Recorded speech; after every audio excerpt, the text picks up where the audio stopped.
1947 आज़ादी जे ख़ुशियुनि सां गॾु सिंधियुनि जे मथां विरहाङे जो कहर नाज़िल थियो।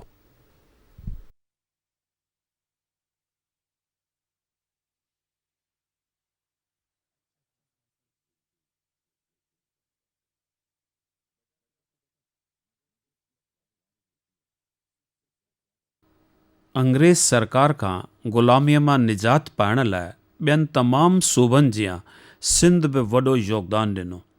सिंध जे ॻोठ ॻोठ ऐं शहर शहर में कांग्रेस सेवा दल तरफ़ां आज़ादी जे आंदोलन लाइ केतिरा ई मुज़ाहरा थींदा रहिया।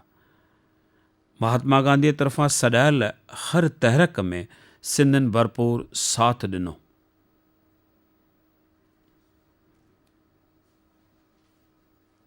अहिड़े क़दुरु जो गांधीअ जे सॾायल नॉन कोऑपरेशन मूवमेंट में सिंधियुनि जो जेको घणाईअ सां बहिरो वरितो, सिर्फ़ उन बाबति ई महाराष्ट्र सरकार जे गज़ेट डिपार्टमेंट बम्बई तरफ़ां पोणा 200 सुफ़्हनि जो किताबु शाया कयो वियो। आज़ादीअ जे हलचल दौरान सिंधियुनि जे ख्वाब ख़्याल में बि कोन हो त भारत जी आज़ादी सिंधियुनि लाइ हिकु वॾो अज़ाब खणी ईंदी ऐं सदियुनि खां सुखिया सताबा सिंधी हिंदू पंहिंजा अबाणा अजा ज़मीनूं, खेती ॿाड़ी, वापारु ओचितो ई ओचितो सभु कुझु छॾे रातो राह हिंदुस्तान जे कुंड कर्श में भिटकंदा रहंदा। उन समूरे लॾ पलाण में केतिरा सिंधी राजस्थान, त के गुजरात, त के दिल्ली, त के बंगाल, त के कच्छ ऐं बिहार में, त के मद्रास जे ज़मीन ते, त के बम्बईअ में। वेचारा सिंधी पाणीअ जे जहाज़नि जे डेक ते चढ़ी अची बम्बईअ में पहुता। सरकार अलॻि अलॻि शहरनि में सिंधी कैंपूं क़ाइमु कयूं। त महाराष्ट्र में किन खे अमरावती ऐं अकोला, त किन खे सांगली ऐं कोल्हापुर ऐं किन खे उल्हासनगर मोकिलियो वियो।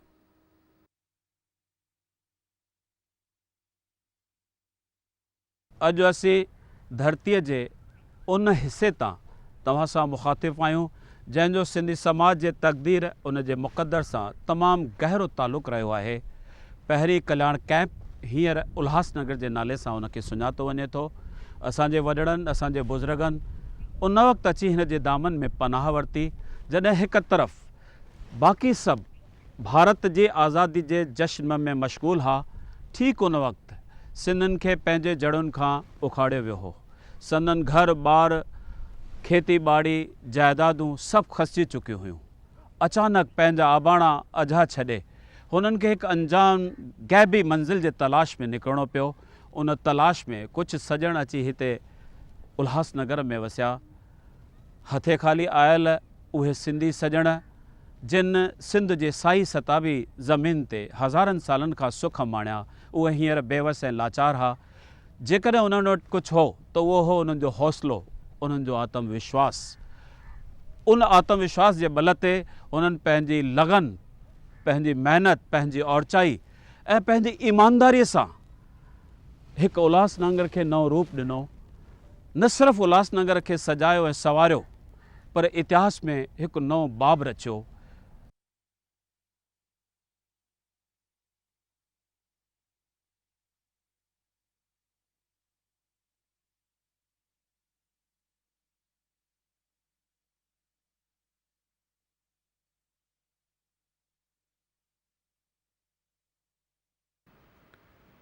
बम्बईअ खां उत्तर तरफ़ 60 किलोमीटरनि जे मुफ़ासिले ते कल्याण कैंप उन महिल अंग्रेज़ सरकार जे हेठे दर्जे वारनि सोल्जरनि जी कैंप हुई, जिते सिर्फ़ु ख़ुदा जो ख़ाली पट ऐं भॻल बैरकुनि खां सवाइ ॿियो कुझु बि न हो। ॿी जंग वक़्तु अंग्रेज़ सरकारनि जा सोल्जर पिणु उन बैरकुनि खे घणो अघु ख़ैरबाद चई चुका हुआ।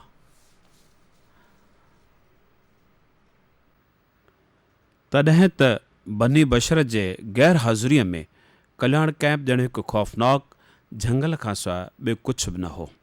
3120 एकड़नि जी हिन धरतीअ ते न पका रोड हा, न रस्ता हा, न बाग़, न बगीचा, न बंदर, न बाज़ारियूं। सिर्फ़ु हो त झंगल, ऐं झंगल बि अहिड़ा ख़ौफ़नाक जो कॾहिं त नांग ऐं बलाऊं बि निकिरी ईंदा हुआ।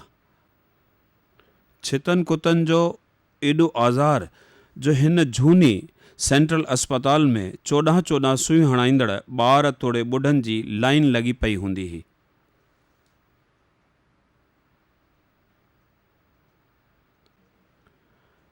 उन वक़्तु हिकु ई रेलवे स्टेशन हुई विठलवाड़ी, जितां पिणु तमामु थोरियूं लोकल गाॾियूं बम्बई लाइ मिली सघंदियूं हुयूं।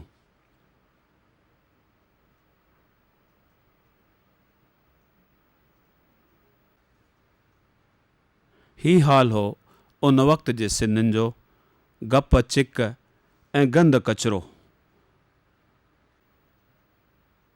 8 अगस्त 1949 ते भारत जे गवर्नर जनरल सी राजगोपाल आचार्य निर्वासी सिंधियुनि खे वरी वसाइण लाइ उन कल्याण कैंप खे उल्हासनगर नालो ॾींदे हिकु नई टाउनशिप अॾण जो मुहूर्त कयो। साॻिए साल 1949 में सरकार उल्हासनगर टाउनशिप जे डेवलपमेंट लाइ हिकु मास्टर प्लान ठाहियो, पर रिथायतो कमु थी न सघियो जो हिन शहर जी पंहिंजी म्यूनिसिपल बॉडी ठहंदे बि 11 साल लॻी विया।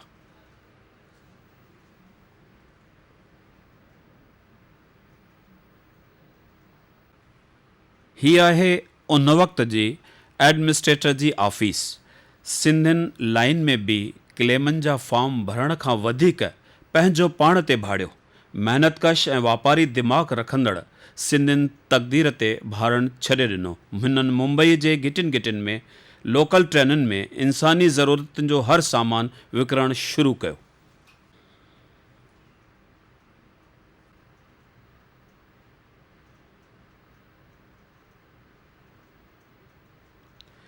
सिंधियुनि न सिर्फ़ु वापारु कयो, बल्कि हिननि उल्हासनगर जे चपे चपे ते नंढनि नंढनि कारखाननि जा रेज लॻाए छॾिया।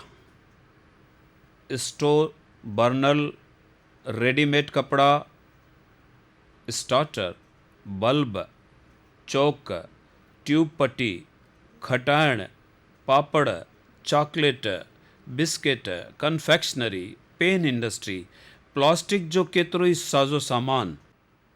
ऐं इन तरह वक़्तु हलंदे सिंधियुनि पंहिंजे औरचाई, लगन, हिमथ ऐं ईमानदारीअ सां नंढनि नंढनि कारखाननि जे कारोबार में तमामु सुठी सफलता पाती।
लोकल गाॾियुनि में सिंधी नरवासियुनि जी पीह ॾिसंदे सरकार पंहिंजे सहायता जो हथु वधायो।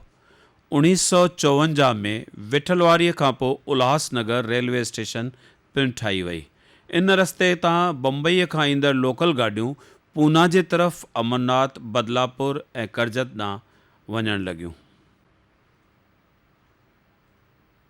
उन बैदि उल्हासनगर पहिरें तरफ़ शहद स्टेशन बि ठाही वई, जितां बम्बई खां ईंदड़ लोकल गाॾियूं नासिक तरफ़, टीटवाला, आसनगांव जे तरफ़ हलणु लॻियूं।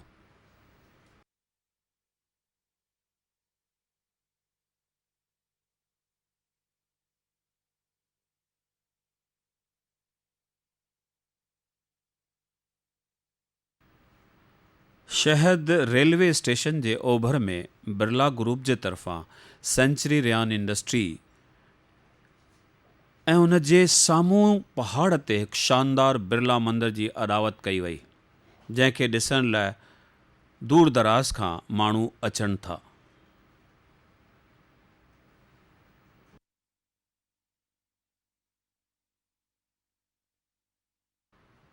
उल्हासनगर जी आबादी, जेका 1951 में सिर्फ़ 80,000 मस हुई, वक़्त जे रफ़्तार सां अॻिते हलंदे हिकु ॾहाके अंदरि 1,71,000 थी पिया। सभ खां पहिरीं कॉन्क्रीट रोड 1960 वारे ॾहाके में सरकार तरफ़ां नेहरू चौक खां उल्हासनगर पहिरें जे बस स्टॉप ताईं ठाहियो वियो। हीअ आहे नेहरू चौक, जंहिंखे पहिरीं राशन ऑफिस चयो वेंदो हो। हितां अलॻि अलॻि रस्ता, सनमुख माखीजा मार्ग, जंहिं ते सेंट्रल हॉस्पिटल ठहियलु आहे, हिकु तरफ़ फर्नीचर बाज़ार जो रोड आहे, ॿिए तरफ़ अमन टाकीज़ जे तरफ़ रोड वञे थो। हीअ आहे जापानी बाज़ार जे तरफ़ वेंदड़ रोड। महनती ऐं सिंधियुनि रोड जे ॿिन्ही पासे आहिस्ते आहिस्ते पक्का दुकान ठाहिण शुरू कया। हिननि न सिर्फ़ु दुकान ठाहिया, पर उल्हासनगर में रेज़की वापार खे एतिरो त ओज ॾिनो जो नेहरू चौक खां सीरू चौक जो नालो पइजी वियो जापानी बाज़ार। सिंधु एजुकेशन सोसाइटीअ तरफ़ां पूरे उल्हासनगर में केतिरा ई प्राइमरी ऐं सेकेंडरी स्कूल खोलिया विया, जीअं निर्वासी सिंधियुनि जो ईंदड़ नसुल तइलीम खां वांझियल न रहे। बम्बई जे तइलीमी संस्था सेवा सदन एजुकेशन सोसाइटीअ वारनि उल्हासनगर 3 में न्यूरिया प्राइमरी ऐं सेकेंडरी स्कूल खोलियो हो। हेल ताईं हितां जा नौजवान असुर जो उथी लोकल गाॾियुनि में बम्बई में वञी कॉलेज में तालीम हासिलु कंदा हुआ। सभ खां पहिरीं 1959 में न्यूरिया स्कूल जे दायरे में 60 छोकिरियुनि सां हिकु गर्ल्स कॉलेज खोलियो वियो। उन बैदि उन ई गर्ल्स कॉलेज जो दाइरो वधाईंदे उन में छोकिरनि खे बि दाख़िला ॾिनी वई ऐं उन लाइ त भर वारे प्लाट ते हिकु अलॻि इमारत अॾींदे उन खे नालो ॾिनो वियो R.K. Talreja college of arts and science.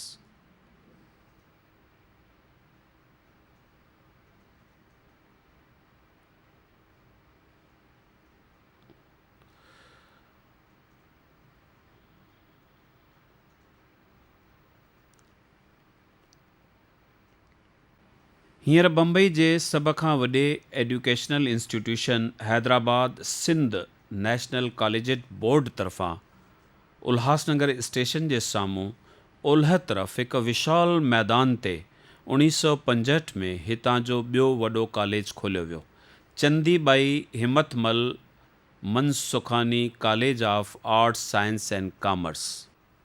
उन बैदि KM Kundnani college of pharmacy ऐं बॉम्बे इंस्टीट्यूट ऑफ टेक्नोलॉजी ॿ ॿिया कॉलेज खोलिया विया। हितां जे नौजवाननि खे रोज़गार जो वसीलो ॾियण लाइ R.K. तलरेजा कॉलेज वारनि B.Ed खां वठी PhD इन एजुकेशन ताईं पढ़ाईअ जो कोर्स पिणु शुरू कयो। 1980 वारे ॾहाके में साउथ बेला एजुकेशन सोसाइटीअ वारनि पिणु south Bela girls high school खोलियो। उन बैदि उन ई कंपाउंड में हिकु गर्ल्स डिग्री कॉलेज पिणु खोलियो वियो।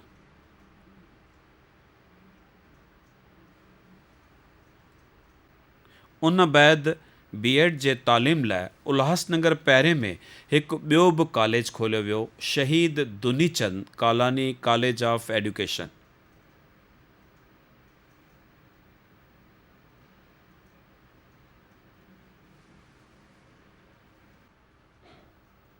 1 अक्टूबर 1960 ते उल्हासनगर म्यूनिसिपल काउंसिल बर्पा कई वई। हिन म्यूनिसिपल ऑफिस जे दरवाज़े ते सिंधीअ में नालो लिखियो वियो। दरअसल पूरे भारत में उल्हासनगर ई हिकु अहिड़ो शहर आहे जिते कहिड़े बि दुकान ते चढ़ो त सिंधी ॿोलीअ में ॻाल्हाए कमु कढी सघिजे थो। शहर में हर तरफ़ सिंधियुनि जा आवाज़ ॿुधण में अचनि था। ही आहे गोल मैदान। गोल मैदान खे उल्हासनगर जो हार्ट ऑफ सिटी करे चयो वेंदो आहे। उल्हासनगर पहिरें ऐं ॿिए नंबर खे मिलाईंदे हिकु विशाल घेरे में ही ख़ूबसूरत बगीचो आहे जिते केतिरा ई शहरवासी सुबुह शाम सावक ऐं ख़ूबसूरतीअ जो लुत्फ़ वठणु ईंदा आहिनि। हिन बाग़ीचे ते जेतोणीकि साधू वासवाणी गार्डन नालो रखियो वियो आहे, पोइ बि केतिरा माण्हू अॼु बि हिन खे गोल मैदान करे सॾींदा आहिनि।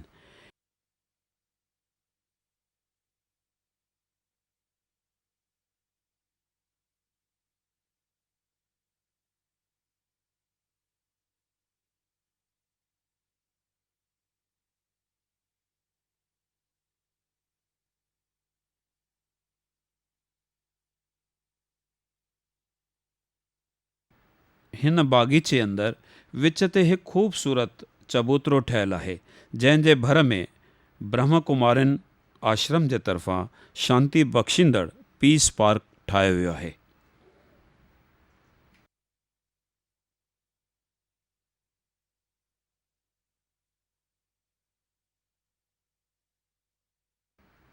गैर सरकारी संस्थाउनि जे तरफ़ां पिणु हिन बाग़ीचे खे मेंटेन करण जो ज़िम्मो खंयो वियो आहे।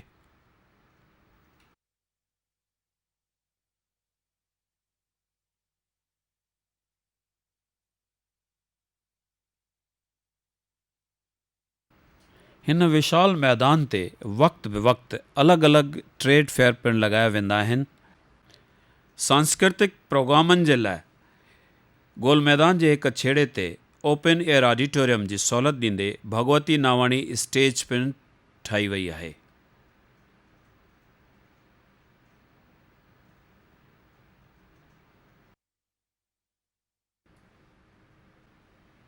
शिकारपुर सिंध में हिकु चौक हूंदो हो सीरू चौक।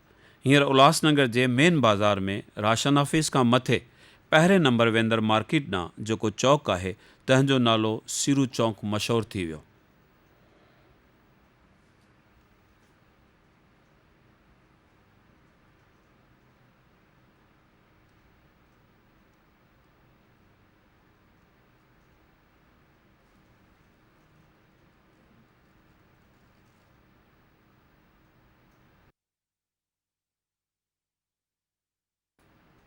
हिन चौक ते सिंधियुनि जा निजी स्वादी खाधा, नाश्ता, आइस्क्रीम, फलूदा, मिठायूं सभु एतिरो त स्वादी आहिनि जो परे परे खां माण्हू ख़ासि सीड़जी अची हिते उहो सभु खाइणु पसंदि कनि था।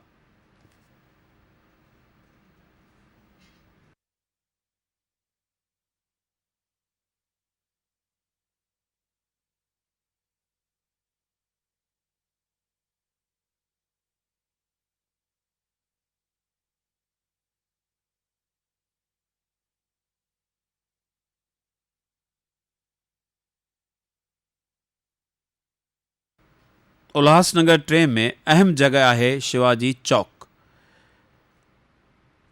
हिन दूध नाका जे चौक खे सर्वानंद चौक सॾियो वञे थो। म्यूनिसिपल काउंसिल शहरवासियुनि जे सुठी सिहत लाइ हिकु ख़ूबसूरत स्विमिंग पूल पिणु ठाहियो आहे। उल्हासनगर 4 में इंडोर स्पोर्ट्स कॉम्प्लेक्स जी पिणु अॾावत कई वई आहे।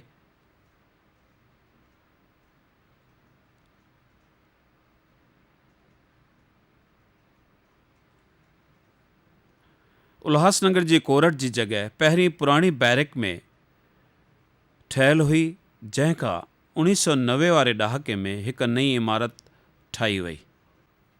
हीअ आहे 1980 जे ॾहाके में ठहियल मॉडर्न टेलीफोन एक्सचेंज।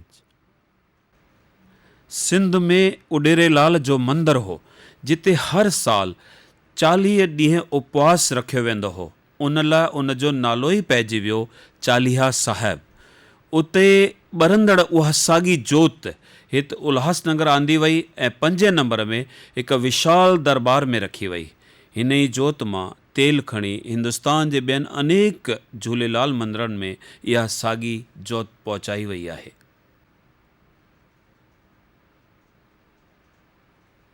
सिंध में रोहिड़ीअ खे संतनि जो आस्थान करे चवंदा हुआ। हिते पिणु साईं वछनसार जी दरबार आहे, जिते किथां किथां जा माण्हू अची मेला लॻाइनि था।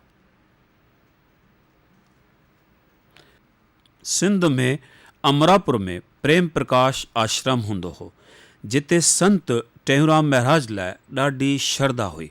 हींअर उहो साॻियो आश्रम हिंदुस्तान जे अनेक शहरनि में बर्पा कयो वियो आहे।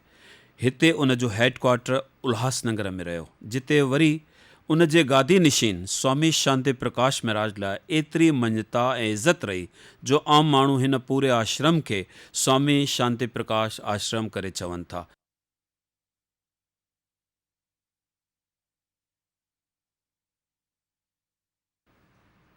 उल्हासनगर जा सिंधी माण्हू बेहद ज़हीन ऐं महिनत कश आहिनि, जो जीअं ई हिननि जूं हालतूं सणायूं थियूं, हिननि नंढनि नंढनि कारखाननि जे जाइनि ते वॾा वॾा कारखाना हाणे शुरू कया। पुराणनि आॾाणनि जे जाइ ते वॾनि वॾनि पावर लूम्स जॻह वरिती। हितां जो ठहियलु कपिड़ो मुल्क जे केतिरनि ई शहरनि में मोकिलियो वञे थो।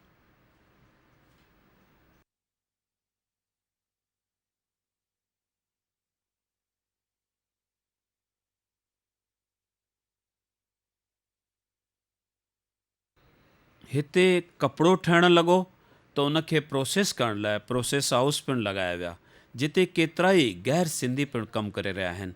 हिकु अहम ॻाल्हि त उल्हासनगर जे सिंधियुनि जे तरक़ी जो फेज़ हींअर समूरे जातियुनि ऐं धर्मनि खे मिलणु लॻो। किथां किथां जा माण्हू उल्हासनगर में अची हिन हुनरमंद सिंधियुनि जे हथ हेठि कमु करणु लॻा।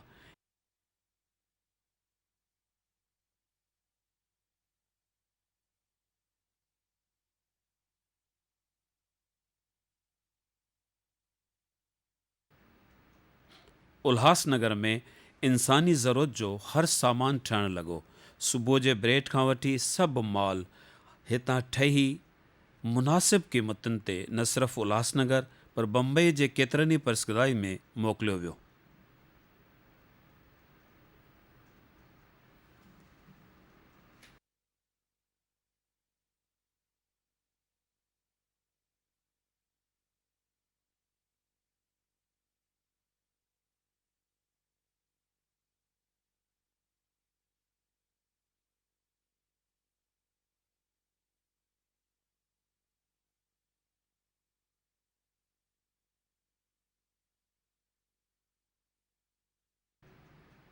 वक़्त जे रफ़्तार सां गॾु अॻिते वधंदे बिस्केटनि जे पुराणनि बेकरियुनि जे जाइ ते हींअर मॉडर्न मशीनरियूं लॻायूं वयूं। हितां जा ठहंदड़ स्वादी बिस्केट पूरे भारत ॾांहुं वेंदा रहिया। हिकु ख़ासि ॻाल्हि त बिस्केट फैक्ट्रीअ में उल्हासनगर समूरे मुल्क में हिकु अहम जॻह वालर जो अॼु बि नई बिस्केटनि जी तयारीअ लाइ उन जूं डायस हिते ठाहियूं वेंदियूं आहिनि ऐं किथां किथां जा बिस्केट मैन्युफैक्चरर्स उहे ख़रीद करण लाइ हिते अचनि था।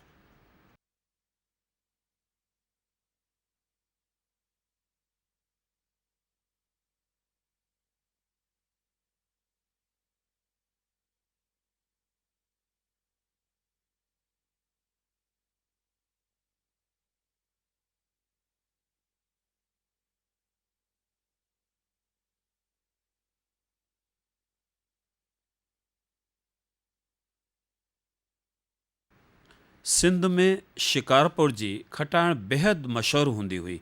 उहा साॻी स्वादी खटाइण हिते उल्हासनगर में पिणु ठहिणु लॻी।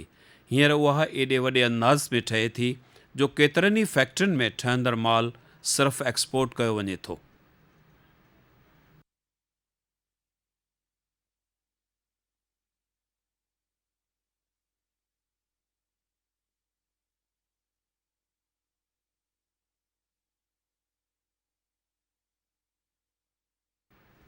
उल्हासनगर जा ज़हीन इनोवेटिव सिंधियुनि पंहिंजे खेत्र खे हमेशह विशाल करे रखियो आहे। इन सबबु ई हू घणनि ई पासनि खां तरक़ी करे सघिया। अॼु उल्हासनगर में वुडन फर्नीचर ऐं मेटल फर्नीचर एतिरो त उम्दे क़िस्म जो तयारु कयो वञे थो जो नेहरू चौक खां वठी शिवाजी चौक ताईं ॿिनि पैरेलल रोडनि ते फर्नीचर बाज़ार छाई पई आहे। हिते बहितरीन क़िस्म जो ठहंदड़ फर्नीचर मुल्क जे केतिरनि ई हिसनि ॾांहुं मोकिलियो वञे थो।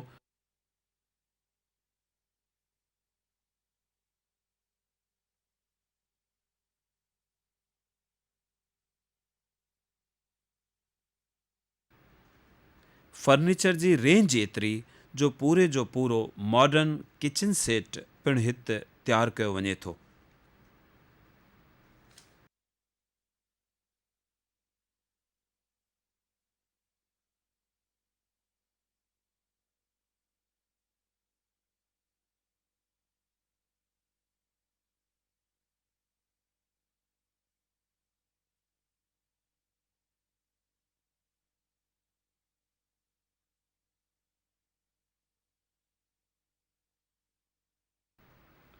हिते शिवाजी चौक ते इलेक्ट्रिकल ऐं इलेक्ट्रॉनिक जा केतिरा ई दुकान नज़र ईंदा। अहिड़ी ज़रूरतनि जो हर सामान इंतिहाई मुनासिब अघ ते मिलण सबबि हिन मार्केट तमामु घणी तरक़ी कई आहे। हाणे हिन बाज़ार जो नालो ई पइजी वियो आहे इलेक्ट्रॉनिक मार्केट।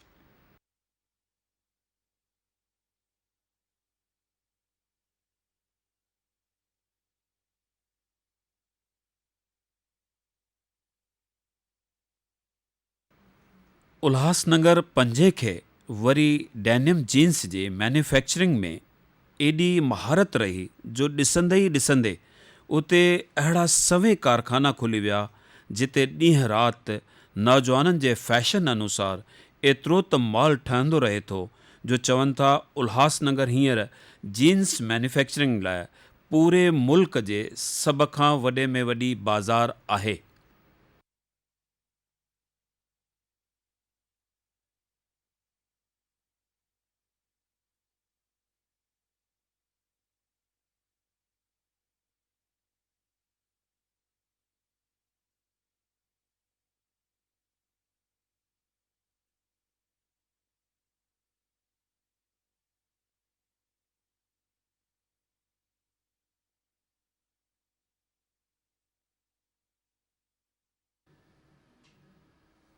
सिंधियुनि जे हुनर जो इन खां वधीक ॿियो कहिड़ो सबूत थी सघे थो जो केतिरियूं ई वॾियूं वॾियूं ब्रांडेड कंपनियूं बि पंहिंजे ज़रूरत जो केतिरो सामान न सिर्फ़ बिस्किट वग़ैरह पर वेंदे ऑटोमोबाइल्स पार्ट्स ऐं चेसीस ताईं पंहिंजे नाले सां ऑर्डर ॾेई पंहिंजो वाधू सामान हितां उल्हासनगर मां ठाराहींदा आहिनि।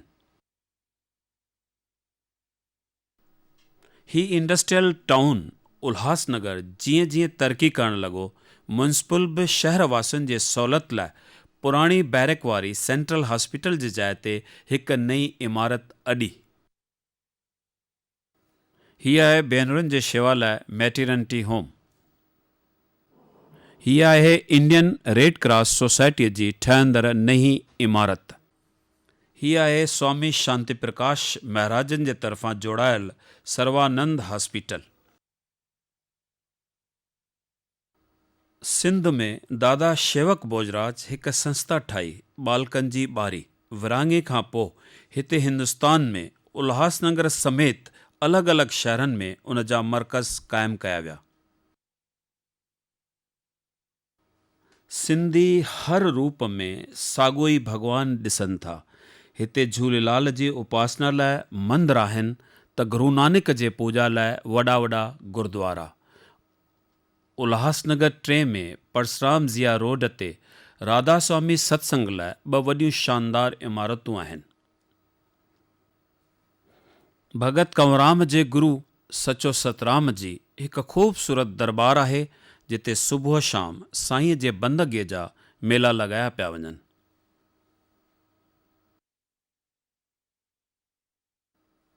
उणिवीह सौ 97 में दशहरे जे ॾींहं ते उल्हासनगर म्यूनिसिपल काउंसिल जो दर्जो वधाए उनखे उल्हासनगर म्यूनिसिपल कॉर्पोरेशन कयो वियो। कॉर्पोरेशन जे तरफ़ां ज़िंदगी जूं सहूलियतूं ॾियण लाइ 3 नंबर में सपना गार्डन खे ख़ूबसूरती ॾिनी वई। ही आहे सपना गार्डन जे पासे में भारतीय हिंदी हाई स्कूल। ही आहे उल्हासनगर चौथे में अंग्रेज़ी मीडियम लाइ नेट कॉन्वेंट स्कूल। ही आहे नए नमूने सां अॾियल सिनेमा घर। ही आहे सरकार जे तरफ़ां ठाहियल गवर्नमेंट टेक्निकल स्कूल। ही आहे सभ्यतिक प्रोग्रामनि जे लाइ ठाहियल टाउन हॉल। उल्हासनगर 5 खां अमरनाथ तरफ़ हिकु क़दीम मंदरु आहे शिवा टेम्पल, जंहिं लाइ चयो वेंदो आहे त उहो 1000 साल प्राचीन मंदरु आहे। सिंधी जीअं त शिव भॻवान जा उपासक रहिया आहिनि, तंहिं लाइ हिन मंदर जी परघोर शेवा जो ज़िमो ॼण हिननि पंहिंजे सिर ते हमार कयो। हर साल शिवरात्रीअ जे ॾींहं ते हिते हिकु शानदार मेलो लॻे थो।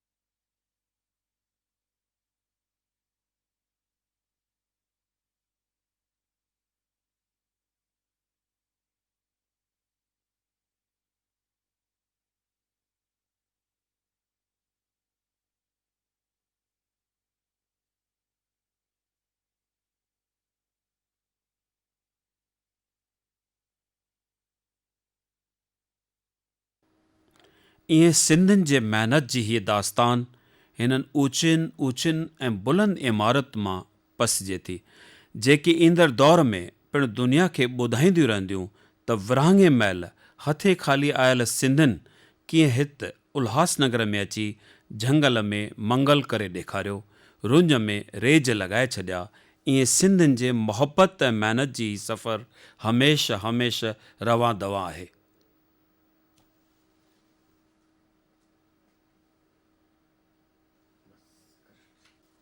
ढीला गया थोड़ा।